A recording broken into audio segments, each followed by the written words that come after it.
عسلمة.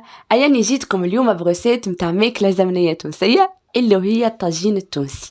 حاجة ياسر بنينة وسورتو حاجة خفلف ياسر سهلة. أول حاجة ناخد طنجرة حطيت فيها 3 مغارف كبار زيت، بصلة مقصوصة جويدة قليتها جوست شوية، وحطيت بلون دو بولي مقصوص مكعبات. تنجموا تحطوا اللحم مفروم وفما شكون يحطوا الدجاجة كاملة من بعد كتيبي فترشوها. لفاح ساهل ماهل، جوست ملح فلفل أكحل ونص مغرفة كركم.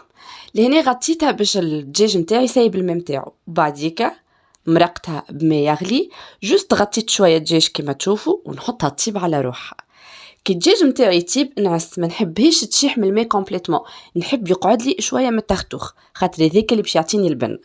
توا نحط في صحفة نزيد عليها لانغريديون سكري اللي يعطي البنة الكل اللي هو المعدنوس. انا قليت كعبة بطاطا. بالنسبة للبطاطا تنجموا تصمتوها باهي، كان تصمتوها صحية أكثر، كان تقليوها بنينة أكثر وانتوما عينكم ميزانكم.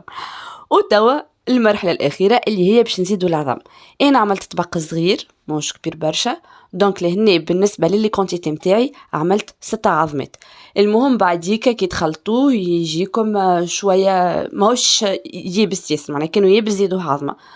دونك لهنا شعلت الفرن متاعي يسخن على 180 درجة، وحطيت طبق زيته وحطيت فيه اخر مرحله زدت الجبن اللي تحب الجبن، ماهيش حاجه اساسيه، اما كي تدخلوه للفور جبن يذوب ياسر بنين.